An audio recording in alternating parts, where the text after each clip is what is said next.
Good morning, Oswego. Wow. I was in search of fun. I said, where on the entire state of New York can I go? And I said, let's go to Oswego.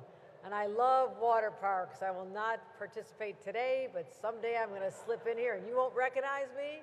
I'll be incognito, but maybe I'll bring my new granddaughter when she's a little bit older. How about that? So this is a celebration of a community that never gave up through some really tough times and challenges and setbacks. And sometimes just wondering, is this really going to happen? I just want to congratulate the entire community for powering through a pandemic, powering through flooding, powering through all kinds of extreme weather, and as a result of you never giving up, we are here to celebrate the first DRI community to have completed all 10 projects. You did it here. Give yourselves a round of applause.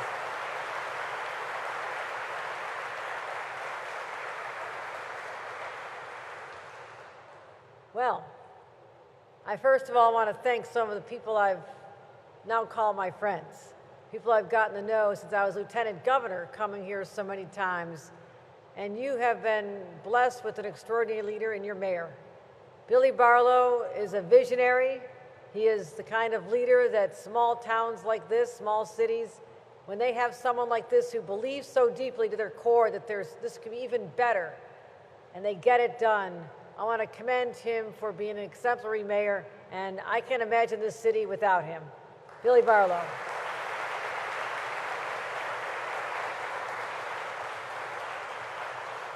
You also have the Assembly Minority Leader representing you in William Barclay. We've gotten to know each other. I remember coming here when I was a new lieutenant governor. We had a Chamber of Commerce meeting right here, and he talked to me about the power plant. The nuclear power plant, how important it was for this economy and the workers and the identity of this community. And I said, we'll do everything we can to keep this here and keep those jobs alive. And you've been a great champion for this region. Let's give a round of applause to Minority Assembly Leader William Barclay. I also brought our Secretary of State. He's usually traveling the world as the Secretary of the State, but Robert Rodriguez, who has been the champion for our Regional Economic Development Councils and our DRI program. It all falls under the Secretary of State, the DRI program. I want to thank Robert Rodriguez for being here today.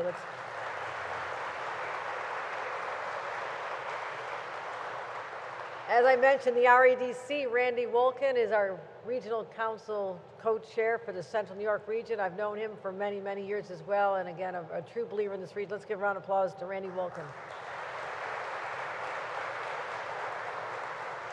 Sarah Broadwell, who I've seen every time I'm here. She has done an incredible job making sure that people like me have a chance to understand the depth of feeling about this community and how the businesses are so unique and they're so special. And this is part of your identity as a community. I want to thank Sarah Broadwell for her leadership of the Chamber of Commerce. Sarah, congratulations. And then there's another Broadwell, Shane Broadwell, former county legislator, someone who 10 years ago had a vision to do something pretty audacious. Most communities this size don't have something as sophisticated and cool and edgy as a water park, and especially one that's indoors.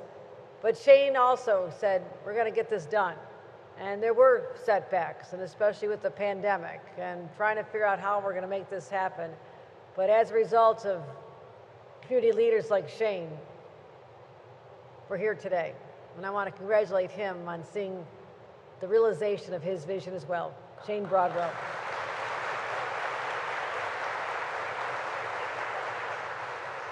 Well, you know I love this part of the state. First governor from upstate in 100 years. And I know it's something special, especially when you come from an area that you know is spectacular, but others don't always think of when they think of New York. They think of skyscrapers and Statue of Liberty and Empire State Building. And I was literally there this morning, but I'm also such a believer in upstate. I want to make sure that everybody understands that this is part of our identity as well. So this is part of our state that I'll never forget. I'm going to continue to celebrate. And I think with projects like these, we have one more attraction to bring even more tourists here. Not just for the great fishing up here and the great boating and the recreation outdoors, but year-round you can come to this facility and have a great place to come even when the weather is not quite as warm as it is today.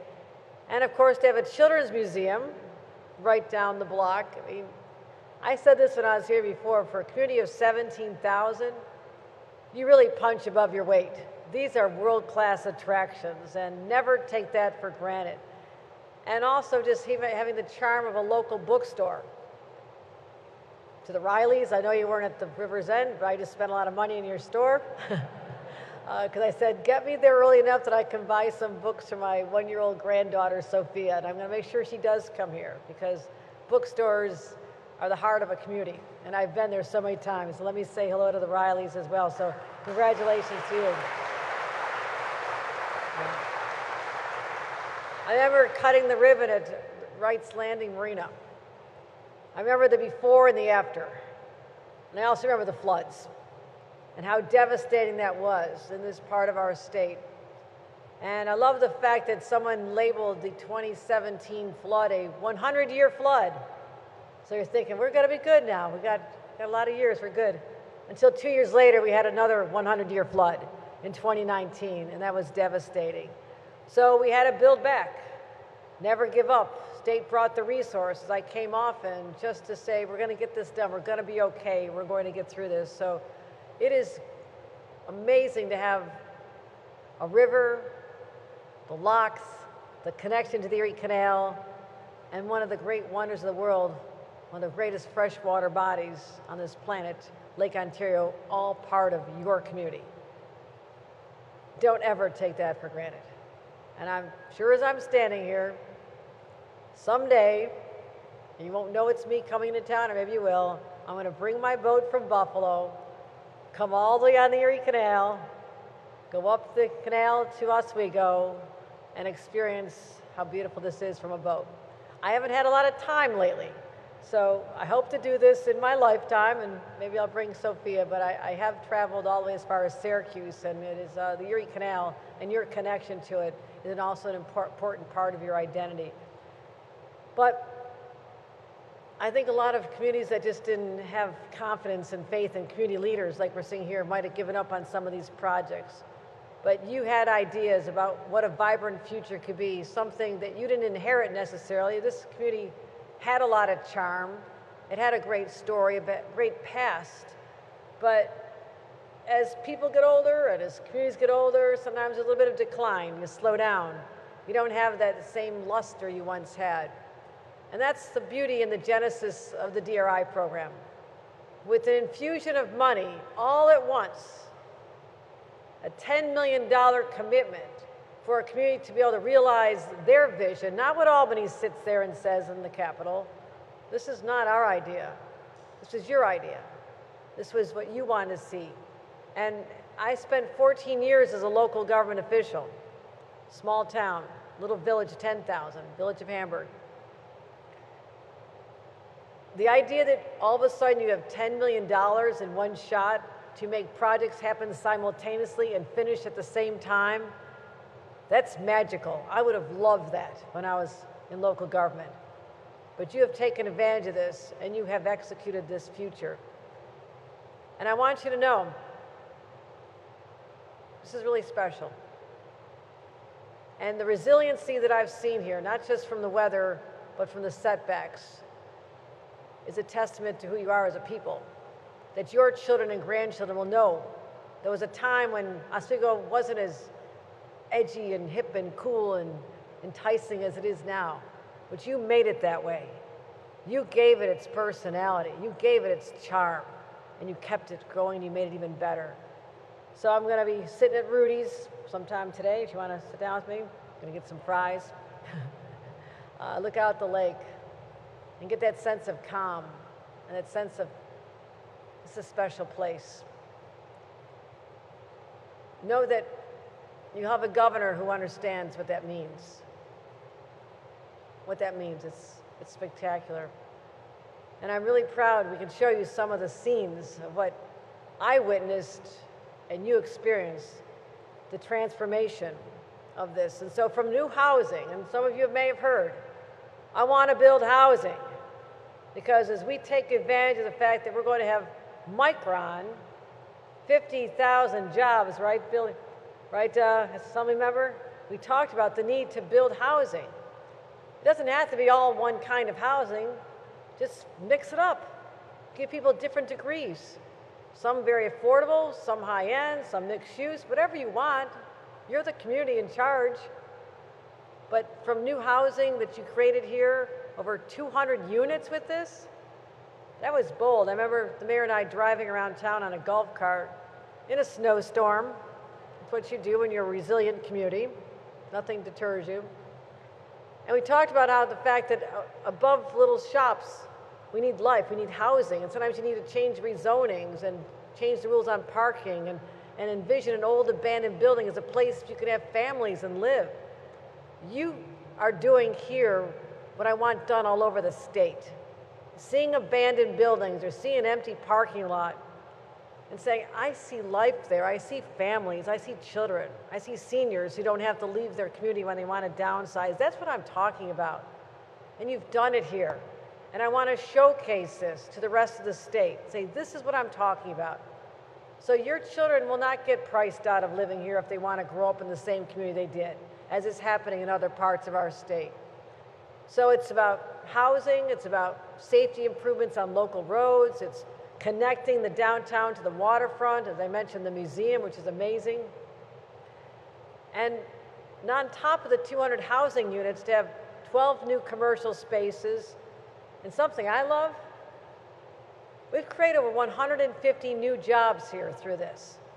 Those are people who live here, who have an opportunity to have a good income, or someone from somewhere else, or a student at the SUNY campus who love wandering the streets and stopping at the bookstore and experiencing life. But they now can move here and start a new life. So our $10 million investment has yielded almost $64 million in private sector investments. Let me repeat that. 10 million translated into $64 million of private investments. I call that a success. That's what we're talking about. A 7-to-1 return on investment. So you are the first one to be completed, first one to say, finally, the construction is done, no more delays, no more dust, no more scaffolding, until the next chapter. But for now, you've done your jobs. You're the caretakers of a community with a lot of charm and character, and you made it even more so. So I thank you for what you've done here, the stewardship, taking advantage of this once-in-a-lifetime opportunity, and now we have an opportunity to do something else. Bring our kids here in the wintertime, celebrate the downtown, this great hotel, with 20,000 square feet, 30,000 gallons of water. I have no doubt that this place is just going to be filled with laughter and joy and connections of families who otherwise might be sitting at home on a Saturday afternoon on a cold winter day, all playing on their own personal devices into their own worlds. This will connect families together. The museum connects families together. This downtown connects family together. You're giving the children of this community memories that be part of who they are forever. That's what this is all about. That's what you created here, Shane. And I cannot wait to come back with my family and let them know this is a really special place. And the man who was the champion of this project, all the projects, and his team at City Hall who worked so hard, and Sarah and everybody who just pulled together. I want to thank them. As the governor of the greatest state in the nation, this is one of our greatest communities. Take it from me, I know. Mayor Billy Barlow, come on up and get a round of applause for our great Mayor Billy Barlow.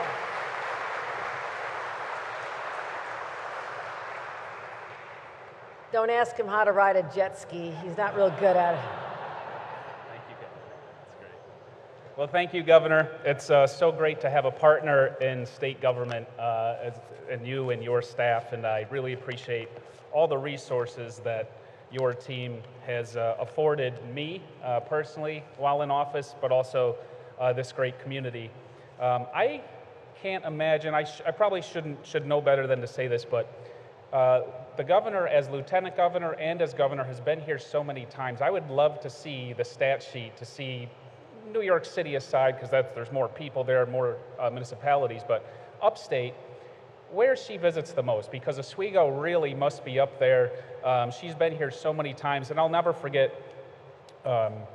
one time in particular, was totally unannounced on her free time, back to the bookstore. I'm at a birthday party out of town. I get a call, and it's Lieutenant Governor Hochul. And I said, hello. And she said, Governor, my husband and I, or Mayor, yeah. My husband and I are passing through Oswego. We're going to hit Rudy's and stop at the bookstore. Are you around to come meet us? And unfortunately, I couldn't make it, but that says a lot about who Governor Kathy Hochul is and how much upstate means to her, how much other local leaders mean to her, and how much really Oswego and, of course, the bookstore means to her. So in addition to that, it was kind of awkward a couple weeks ago. She brought up my knee, so I'll tell this story. Hurt my knee. I go to, shameless plug, I'm at Oswego Health, and it's during, a couple weeks ago, the torrential rain was happening in the city and all across upstate, really. So I get into the room, and there's 2 or 3 nurses in there helping me. They're taking my blood pressure, they're unwrapping my brace, and my cell phone rings, and it says Governor Hochul. And when I walked in, they said, hey, Mayor, how's it going? You know, yeah. I said, hey, guys, would you mind just stepping out quickly? This is the governor calling. And they said, yeah, okay. And I said, no, I'm serious. This is the governor calling. I need to take this. So they undid the brace faster than I ever could have, took me off the machine and stepped outside. And she was calling to check on how Oswego was doing because of rainfall. You know, not every governor nationwide does that for their municipalities and their local leaders. So again, just speaks to who she is and how much she truly cares. And I appreciate all your continued support.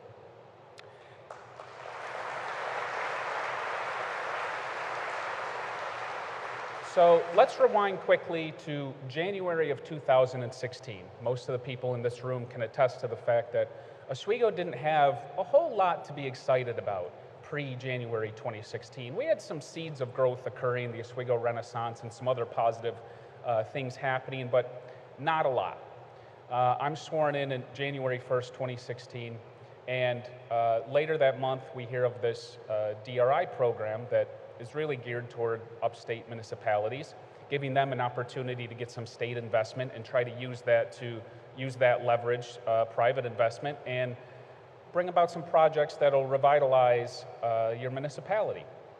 And as I was reading through the criteria, it almost was like the program was written for Oswego at that particular time.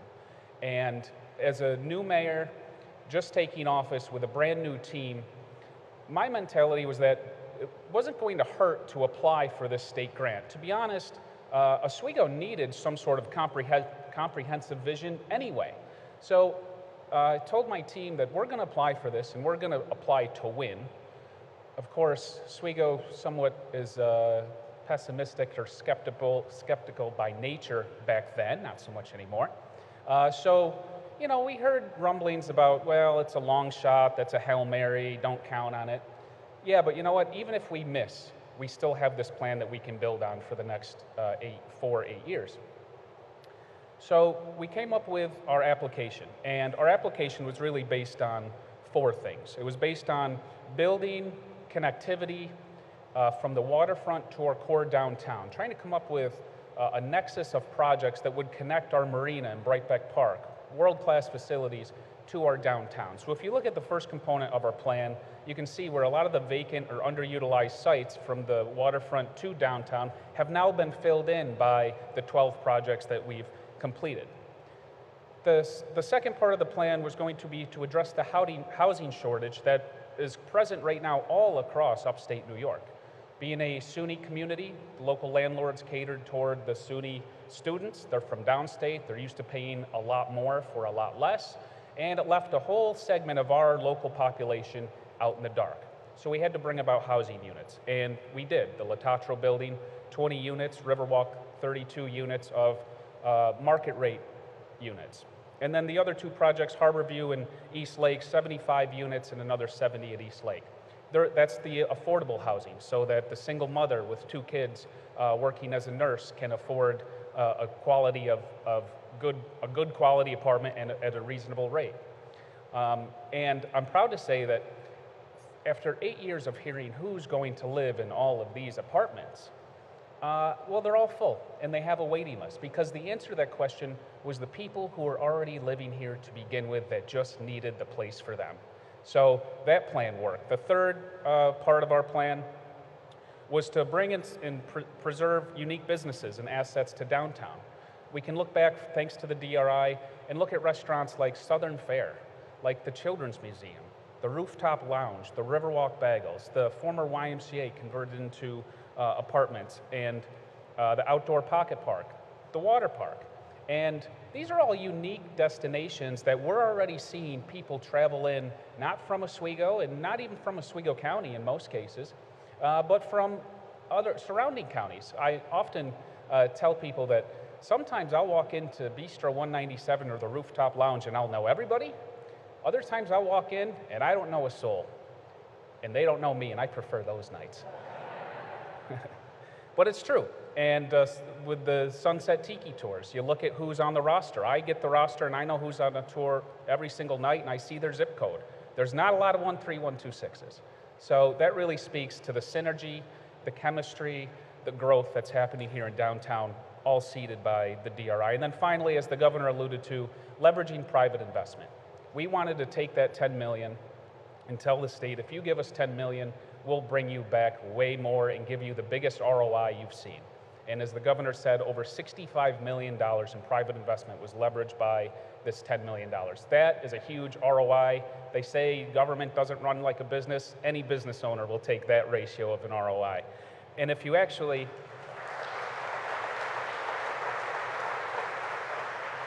look outside the 12 projects that we've completed and take what I call the spin-off projects or the spillover effect.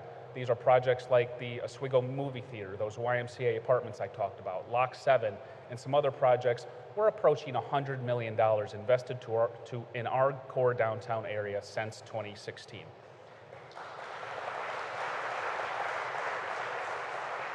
Couple that with the READY funding, thanks to Governor Hochul and her READY team, 2017, 19, and 20, severe flooding all around the lake. The state stepped up with almost $13 million in grant funding to mitigate the floods, but also improve our waterfront. We're going to go check out the new Cahill Pier here in a few minutes after this.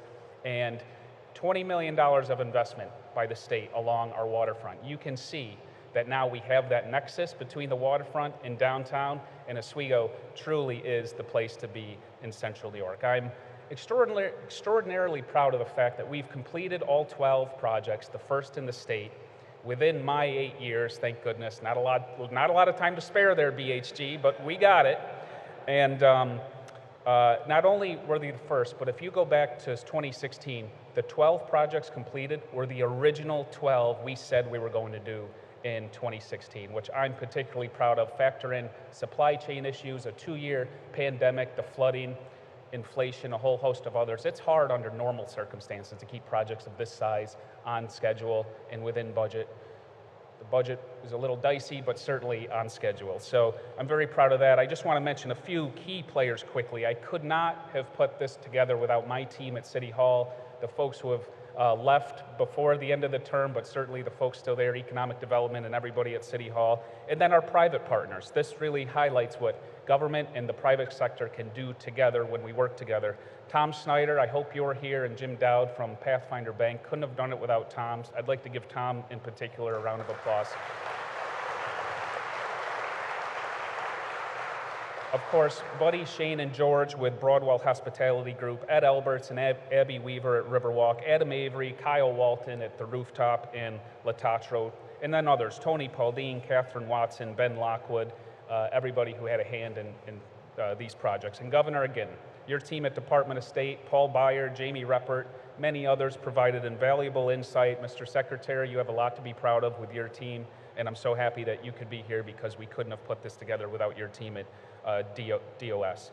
And they all provided value insight to make this happen, and I thank you again for providing upstate New York, cities like Oswego, the resources we need. So in 2016, the economic tide was against us. It really was.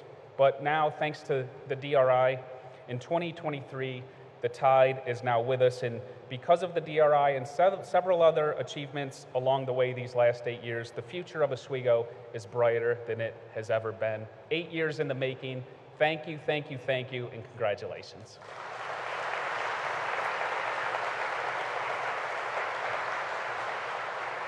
I'd like to introduce Shane Broadwell, our next speaker.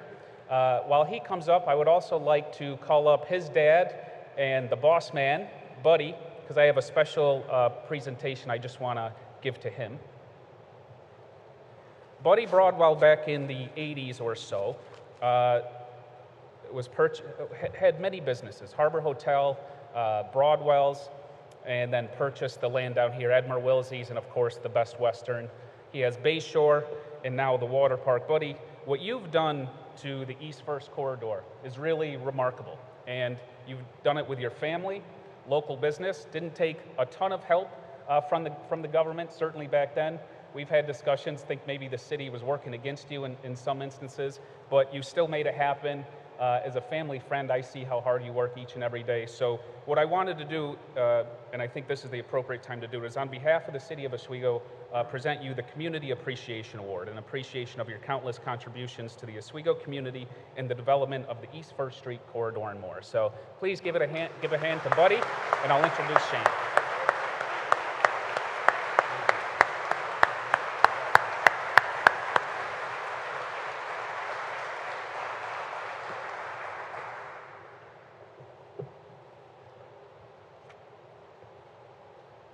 I know we didn't know that was coming. Welcome everybody to Splash Indoor Water Park. Here we are, right? I will say we are here right now because of the DRI, the Downtown Revitalization Initiative.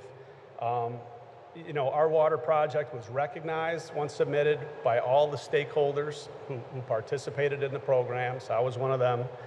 And also the state planners who took all that data back and mashed it all together with all the data that they had and came back, and when we saw the water park on the front page and one of those that to be recognized, it truly made this a reality. It is a fact that we wouldn't be here if it wasn't for the DRI project, so thank you. Jobs, I want to introduce, meet our Splash team. Aloha.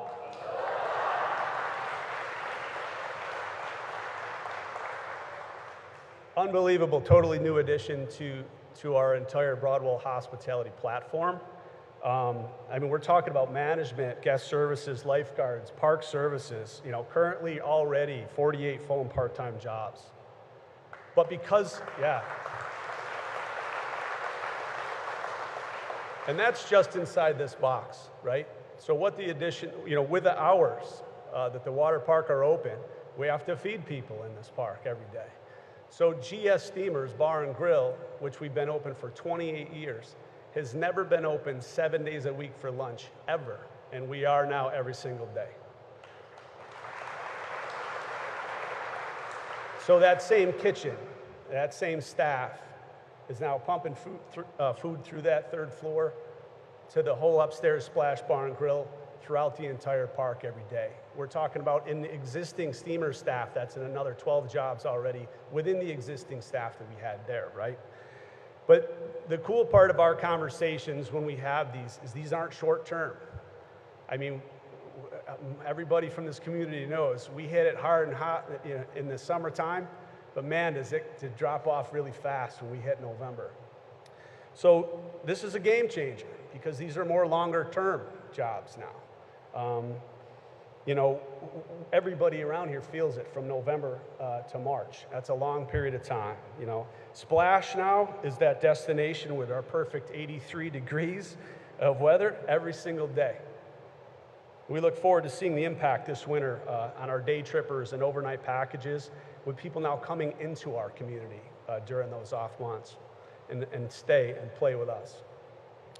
Thank you, Governor Hochul, for coming today. You've always been a great friend of the city of Oswego, and leadership and people in the community know that. Secretary Rodriguez, again, he's been here through the construction times, tripping over things, seeing it from the beginning to the end. So it's excellent that you're here today. Assemblyman Barkley, nice to see you again, sir. Of course, Mayor Barlow, just been an unbelievable partner in the whole process with all the city departments from the beginning to the end. All the city and county leadership here today too.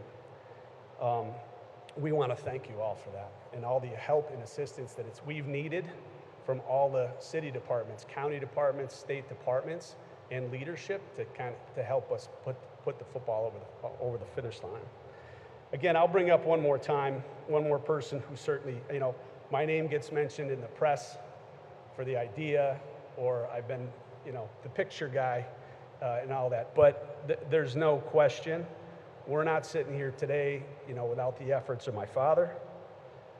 Most everybody here.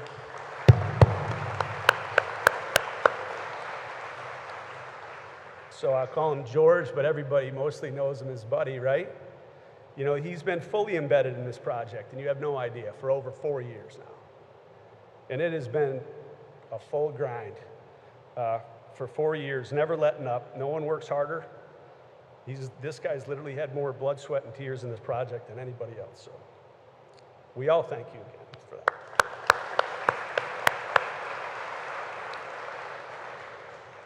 We're happy to have everybody inside this park who hasn't been in here to see Splash Indoor Water Park. At this time, I appreciate your time, but I have the pleasure to welcome Secretary of the State, Robert Rodriguez.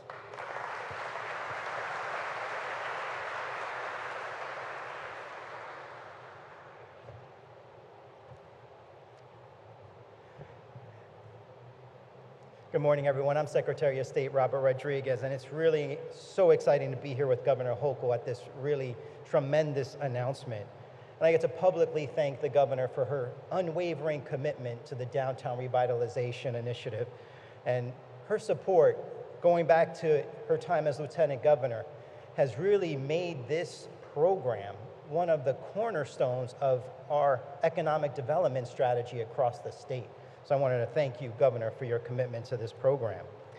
And as she mentioned, I've been traveling all over the state just trying to keep up with her and her commitment to DRI.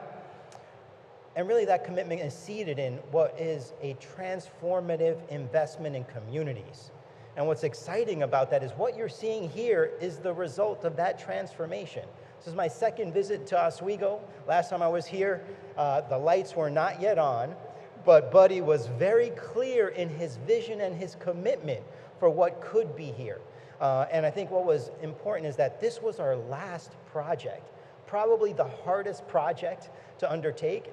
And we heard over a number of hours how hard it was to get these slides built during the pandemic and to get them here. And the perseverance that was required to make this vision a reality. So when we talk about Oswego and we talk about our first round of downtown revitalization, what we talk about is $10 million. And one of the things that's unique, as you've heard about this process, is that we bring people together through this process. It's about partnership. It's about the state not telling communities how they should spend their investment. On the contrary, it's about letting the community speak and prioritize their investments. We help them plan and then implement that $10 million investment.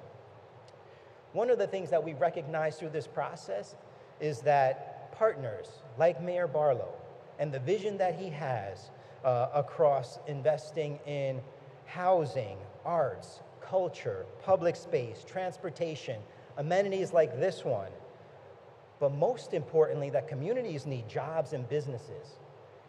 And our $10 million is focused on doing a little bit of all those things And through that, we're able to make the initial investment and the multiplier that everyone has spoken so much about.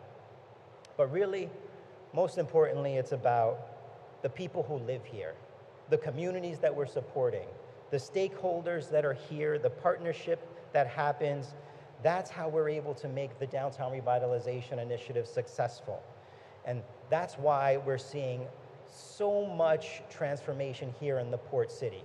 So we are so proud of this Downtown Revitalization investment. We're so proud to have mission accomplished in terms of the first of our 69 other communities that are in some form of transformation with respect to our downtown revitalization and our New York Forward.